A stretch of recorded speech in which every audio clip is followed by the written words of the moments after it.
ये सारे असुर परास्त तो हो गए, किंतु अभी मेरी चिंता टली नहीं है।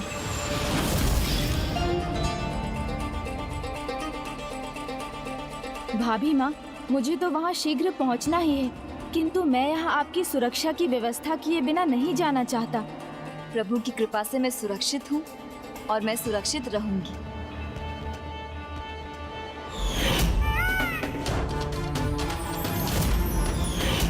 भ्राता के मयूर जी का पंख।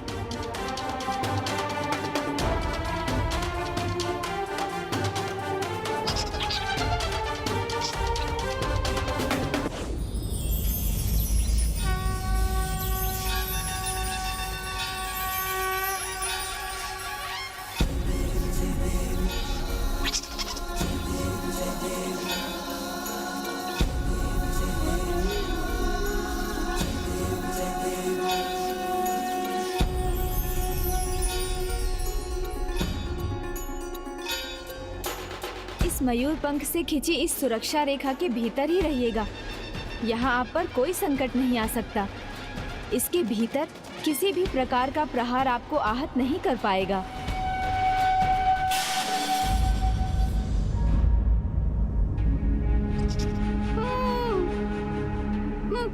क्या हुआ भाभी माँ? आप क्यों चिंतित हो गई? गणेश जी, आपने मुझे तो सुरक्षित कर दिया, किंतु स्वामी वहाँ कैसे हैं, ये मुझे कैसे ज्ञात होगा? उनका कुशल जाने बिना मैं पूजा में एकाग्र कैसे रह सकूंगी? अभी तो मेरे लिए उन्हें देखे बिना श्वास लेना भी कठिन है।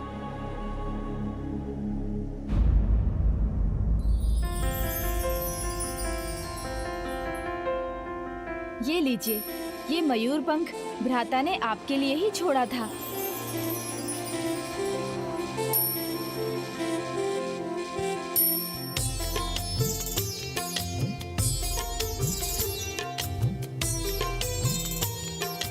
और मैं ये आशीष देता हूँ कि ये एक दिव्य दर्पण में परिवर्तित हो जाएगा, जिसमें आप अपने स्वामी को सदैव देख सकेंगी।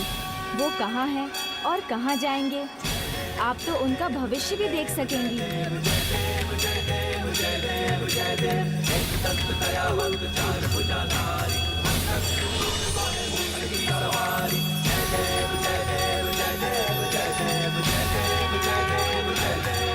अब मुझे आज्ञा दीजिए भाभी माँ।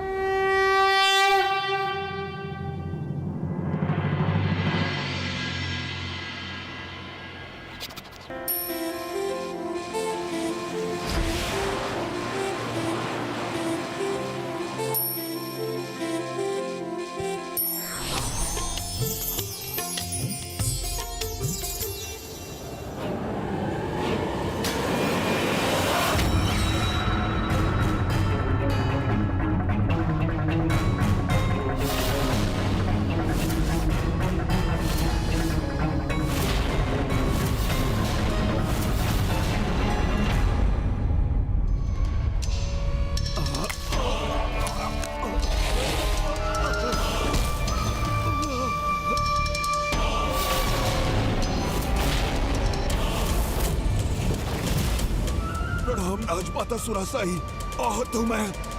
प्रहार हुआ है मुझ पर। ये किसने किया तुम्हारे साथ? माता सुरासाई, हमें क्षमा कीजिए, हम उसे नहीं ला पाए। कौन? किसे नहीं ला पाए? वो अत्यंत महत्वपूर्ण है। हमने उसे पकड़ लिया था, किंतु गणेश उसकी रक्षा के लिए पहुंच गए।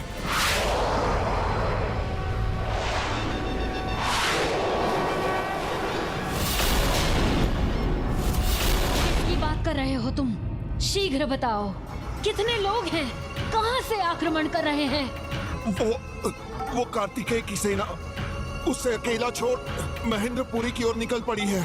अति विशाल सेना है और वो उत्साह से भी भरी हुई है। राजमाता, आपके शत्रु कार्तिकेय का आगमन हो रहा है। स्वामी कार्तिकेय आ नहीं रहे हैं, वो तो अत्यंत निकट है।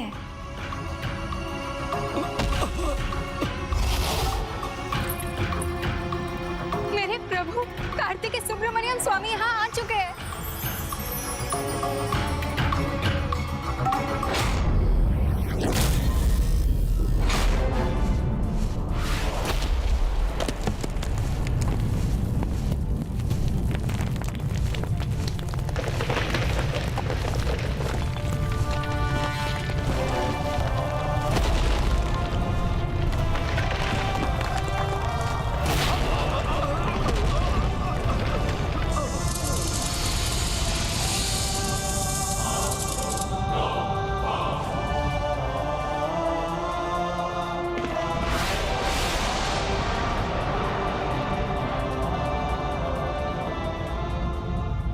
मेरे प्रभु यहाँ आ गए।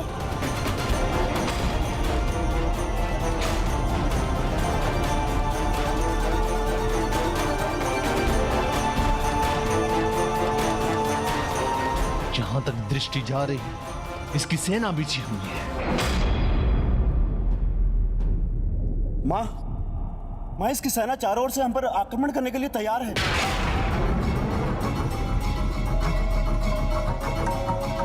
विशाल अति उत्साहित है, चारों ओर। उचित है मैं भी तो देखूं कैसा है ये कार्तिकेय और उसकी विशाल सेना।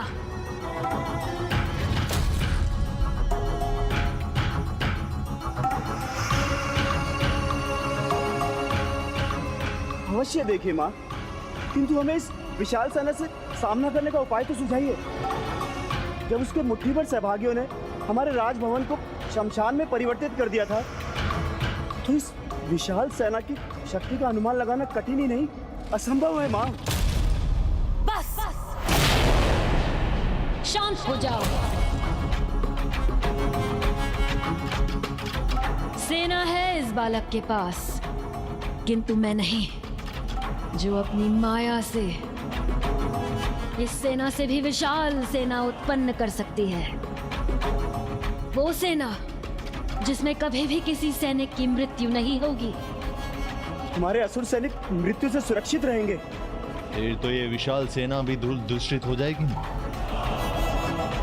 होगी, अवश्य होगी, क्योंकि मैं एक एक कर सभी असुर सैनिकों को पुनर्जीवित कर लूंगी।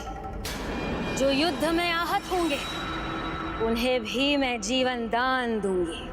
फिर देखती हूँ कैसे ये देवता हमारी अनंत सेना को पराजित करते हैं। माँ, प्रकृति के नियमों के विरुद्ध जाकर कोई कुछ प्राप्त नहीं कर पाया है। आपकी माया से असुर पुनर्जीवित होकर भी वास्तव में प्राणहीन रहेंगे। जिनके लिए अपने पराये में भेद करना संभव नहीं हो, वो तो कदाचित उन सर्पों के समान होंगे जो अपने ही शिशुओं को अपना आहार बना लेते हैं। इसलिए कहीं ऐसा कर आप समस्त असुर कुल का सर्वनाश तो सुनिश्चित नहीं कर रहे ना? थोड़ा विचार कीजिए। मत कीजिए अनर्थ माँ, मत कीजिए। शांत अजामुखी, तुम्हें फिर से पुत्री होने का स्थान दिया है मैंने, किंतु मुझे क्या करना है क्या नहीं, ये बताने का अधिकार नहीं दिया है मैंने तुम्हें। मुझे भली भांति ज्ञात है कि मुझे क्या करना है। माँ को समझाना असंभव के समान है।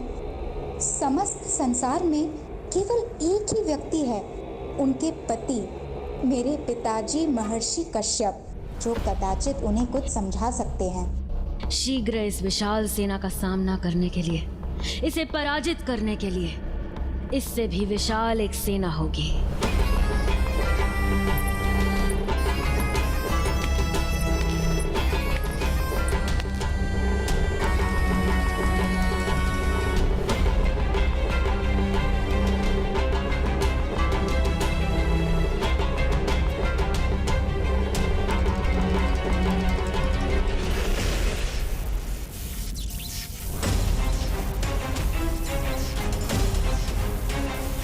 रुको सुरासाई, रुको सुरासाई, रुको सुरासाई, रुको सुरासाई, रुको सुरासाई।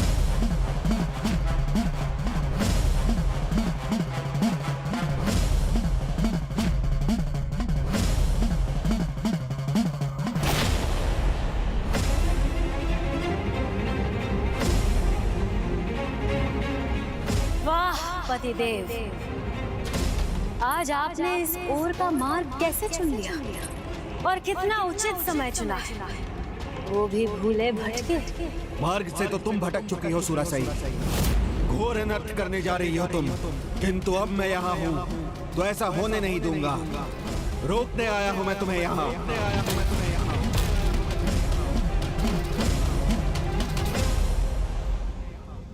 प्रकृति के नियमों के विरुद्ध चलने का अर्थ है स्वयं के विरुद्ध चलना, क्योंकि प्रकृति कुछ नहीं भूलती। मृतक को माया से पुनर्जीवित करना पाप नहीं, महापाप है। और मैं तुम्हें अपने विरुद्ध स्वयं तुम्हें ये पाप नहीं करने दूंगा। बस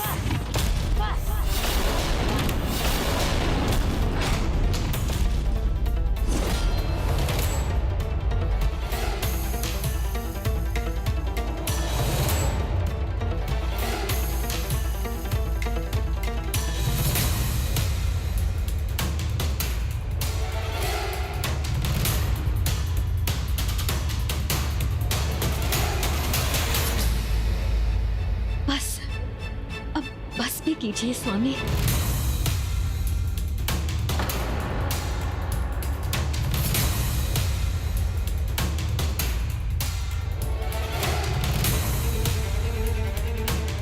यहाँ आए हैं तो अपना क्रोध त्याग दीजिए। सुनूंगी, मैं आपकी प्रत्येक बात सुनूंगी, आपकी आज्ञा का पालन करूंगी, क्योंकि पहले आपकी आज्ञा का पालन ना करने की बहुत बड़ी भूल की थी मैंने, किंतु अब वो भूल कदापि नहीं करूंगी। स्वामी, अपनी भूल से ही व्यक्ति सीख प्राप्त करता है। इतने वर्षों आपकी सेवा से वंचित रही, किंतु आज आपकी सेवा का अवसर प्राप्त करना चाहती हूँ। आपसे विनती है, मुझे मेरी भूल सुधारने का एक अवसर दीजिए।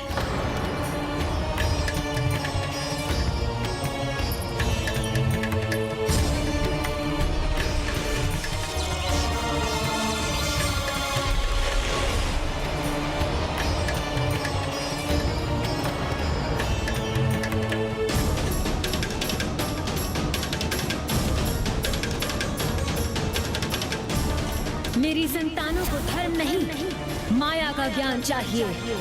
माया हीन ही सफल बनाएगी, अनेक ब्रह्मांडों पर विजय दिलवाएगी।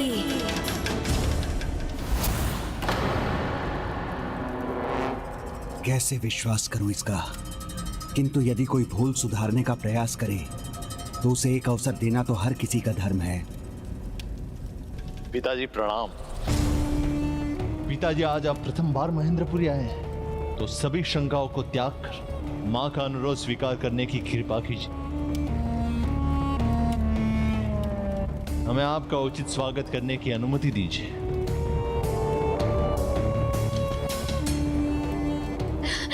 आइए आइए स्वामी, पधारिए।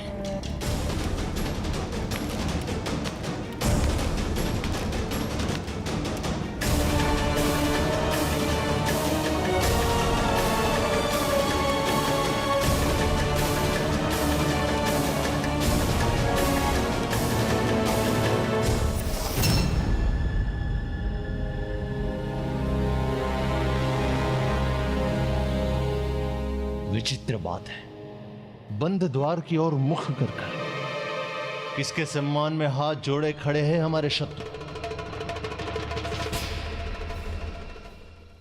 उनके सम्मान में असुर सम्राट जो परम ब्रह्म है, उनके सम्मान में जो बंद द्वार के इस पार से भी उन्हें दिखाई दे रहे हैं, जिन्हें सामने आने पर भी आप उन्हें देखने में विफल हो जाएंगे।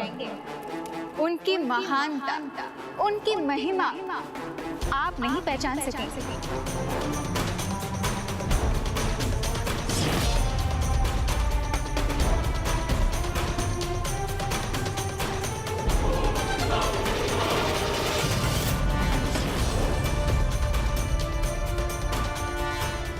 अब जब सुब्रमण्यम स्वामी के दिव्य दर्शन प्राप्त हो ही गए हैं, तो क्या आपके मन में भी वही विचार उठ रहा है विश्वकर्मा जी जो मेरे मन में है?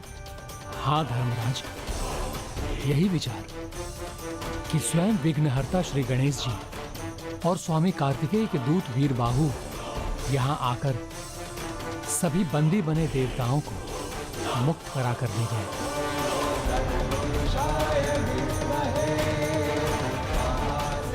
हाँ देवशिल्पी विश्वकर्मा जी, पुत्री पद्म कोमल और विभूति की सुरक्षा के लिए हम स्वेच्छा से बंदी बने हैं, किंतु अब समय आ गया है चिंता मुक्त होकर इन असुरों से मुक्त होने का।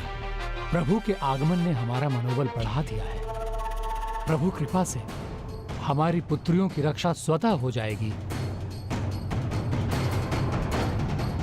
इसीलिए हमें स्वामी कार्तिकेय का साथ देने के लिए यहाँ से जाना होगा। आप उचित कह रहे हैं विश्वकर्मा जी, क्योंकि अब तो धर्मराज होने का दायित्व भी निभाना होगा मुझे, क्योंकि यहाँ अधर्मियों के विनाश के समय उनकी आत्माओं को लेने यमदूतों को नियुक्त करना होगा। बहुत उच्चारण कर लिया इन दुष्ट असुरों के नामों का। अब हम परम ब्रह्म के नाम का जाप करेंगे। जय विघ्नहर्ता गणेश, जय सुब्रमण्यम कार्तिकेय स्वामी, जय विघ्नहर्ता गणेश, जय सुब्रमण्यम कार्तिकेय स्वामी।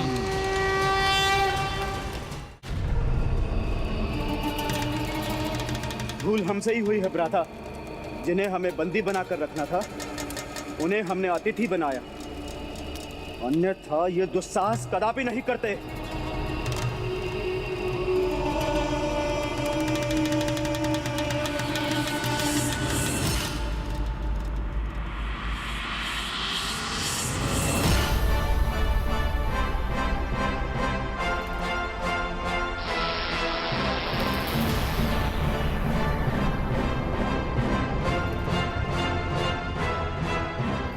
देवसेना,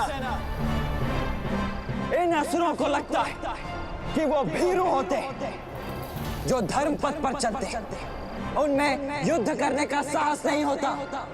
इसीलिए हमें देखकर ये अधर्मी आज अत्यंत आश्चर्यचकित है, किंतु फिर भी हमें ये धर्म युद्ध के पूर्ण नियमों का पालन करते हुए लड़ना होगा।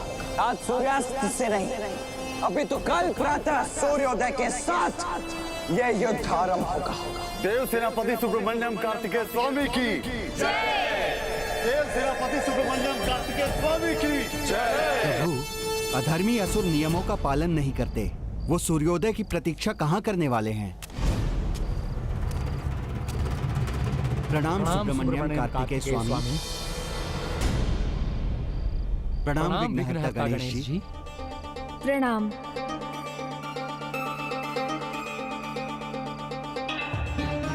प्रथम पूज्य गणेश जी, हमारी पुत्रियों को बलपूर्वक महेंद्रपुरी की बहू बना लिया है उस दुष्ट और उसके भ्राता ने।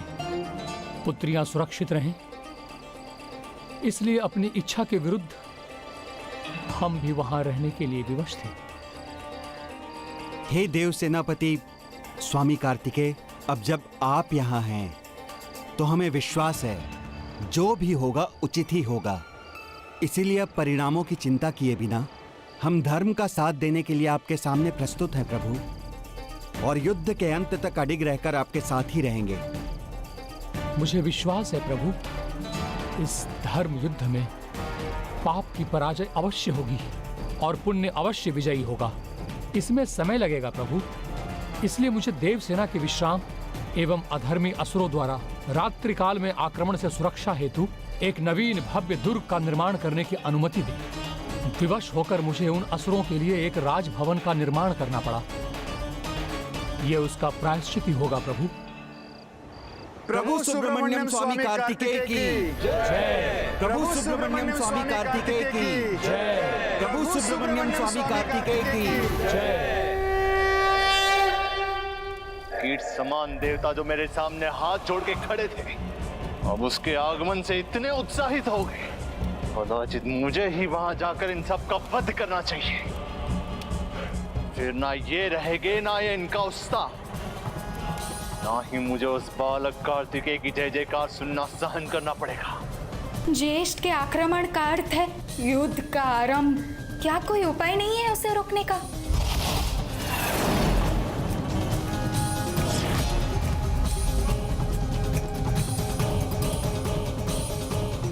रुक जाइए भ्राता, हमें माता की आज्ञा की प्रतीक्षा करनी चाहिए। हमें सदा के समान माता के मार्गदर्शन पर ही चलना चाहिए। उनके सुझाव को मानने में ही हमारी भलाई है। माँ की वास्तविकता पहचानते तो इनका ये भ्रम भंग होता और ये इस आत्मघाती युद्ध से बच जाते।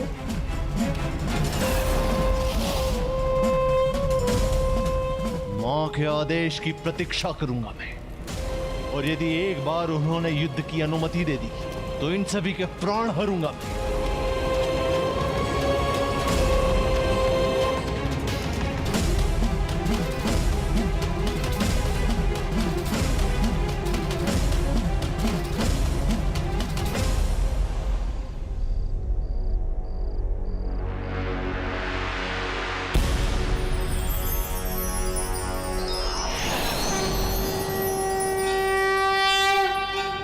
हे विघ्नहर्ता श्री गणेश, हमारे सभी विघ्नों को हरने की कृपा करें। प्रथम पूज्य गणेश जी की, प्रथम पूज्य गणेश जी की।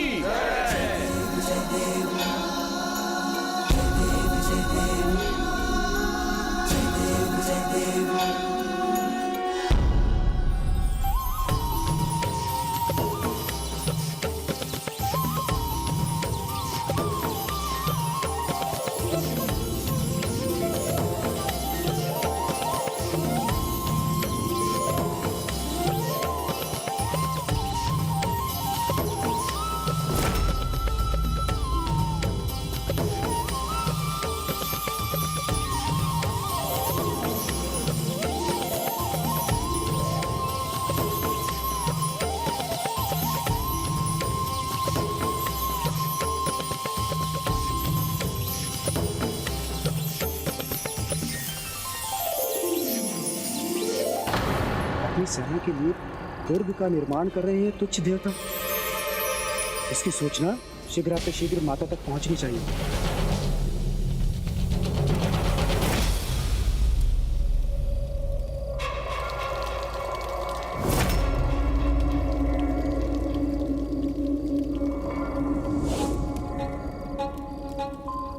स्वामी, बड़े दिनों बाद आपके चरण अभिषेक करने का सौभाग्य प्राप्त हुआ है।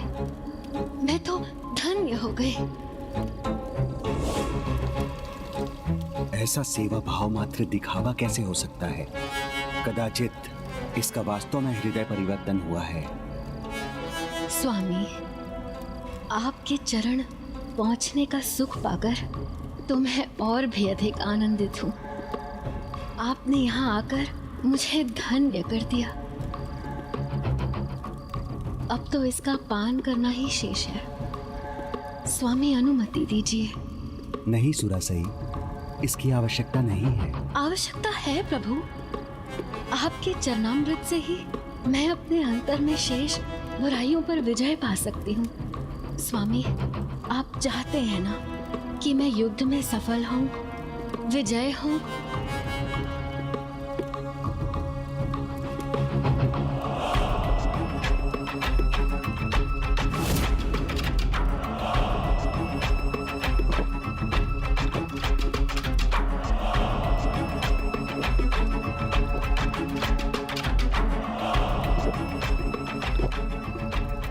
सेवा भाव, ऐसा परिवर्तन, आश्चर्य।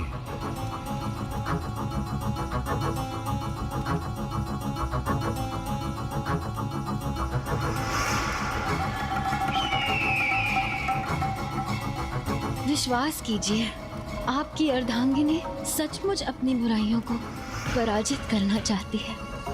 आशीष दीजिए मुझे, मेरे जो भी शत्रु शेष है मैं उन पर विजय पा सकूं। अवश्य, विजयी भव।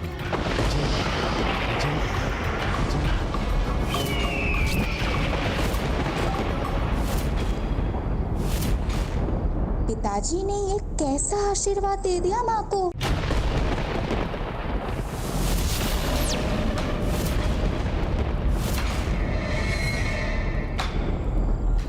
विजयी भव।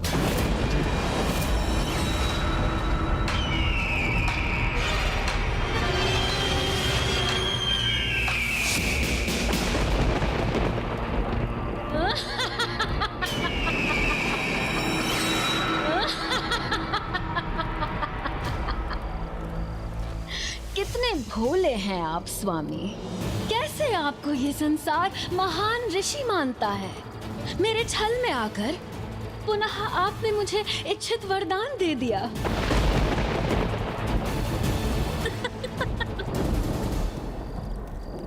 तो ये सब मेरी आओ भगत, मेरी सेवा, मेरी चरणामृत का पान करना, ये सब ढोंग था तुम्हारा। ढोंग नहीं पतिदेव, ये तो माया की माया है। देखिए, ये जल अभी भी यही है।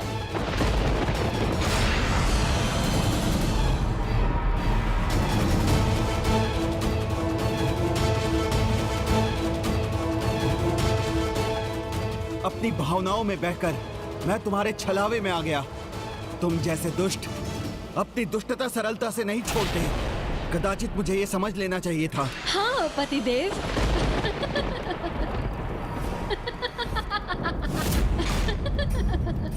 आपको अवश्य समझ लेना चाहिए था पतिदेव। जिसने आज तक आपकी नहीं सुनी, वो अब क्या सुनेगी।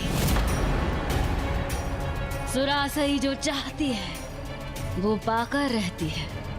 जैसे आज आपसे आशीर्वाद पा लिया, बस अब और स्वांग मुझसे नहीं होता। मेरे किसी भी कार्य में हस्तक्षेप मत करना, ये चेतावनी है मेरी। अन्यथा मृतक असुरों को पुनर्जीवित करना सबसे बड़ी भूल होगी तुम्हारी, क्योंकि ऐसा होते ही वो तुम्हारे ही विरुद्ध हो जाएंगे। और इतना ही नहीं, परम ब्रह्म स्वामी कार्तिकेय से युद्ध कर तुम अपने वंश का सर्वनाश निश्चित कर रही हो। मेरे वंश का नाश होता है तो हो जाने दो। मेरी महत्वाकांक्षा के समक्ष सब तुच्छ है। यही तो मेरी महत्वाकांक्षा रूपी यज्ञ की समिधा मात्र है। इनकी आहुति ही मुझे सफल बनाएगी। जिसके भीतर न ममता है, न त्याग, न अपनी संतान के प्रति कोई स्नेह, ऐसी माता को माता से और क्या अपेक्षा की जा सकती है। तुम अपनी स्वार्थ पूर्ति के लिए किसी का भी प्रयोग कर सकती हो। सत्य कहा आपने पतिदेव। प्रयोग करना ही मेरी प्रवृत्ति है। पिता की मृत्यु का प्रयोग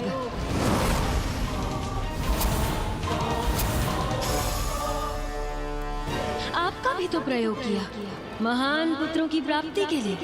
भूल गए किस तरह सेवा का नाटक करके मैंने आपको प्रभावित किया, जिससे आप मुझसे विवाह कर सकें।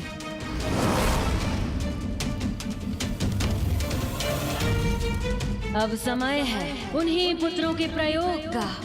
मुझे स्वयं के साम्राज्य का विस्तार करना है, और उसके लिए मैं किसी की भी आहुति दे सकती हूँ, चाहे वो मेरे पुत्र हो या पुत्र के पुत्र।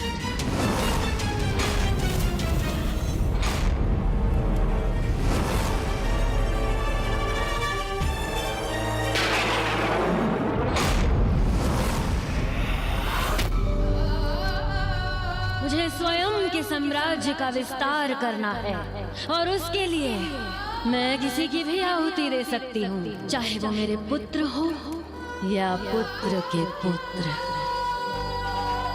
तो ये है माँ की वास्तविकता।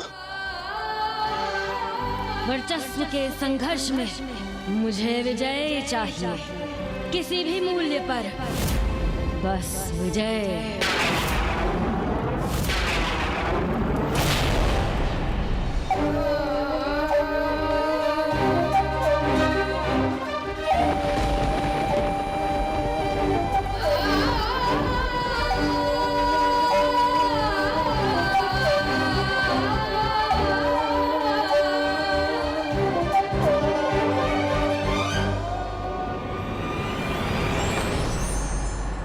जो व्यक्ति प्रकृति के नियमों की अवहेलना कर उनके विरुद्ध कार्य करता है, वो अपने ही अनिष्ट का मार्ग प्रशस्त करता है।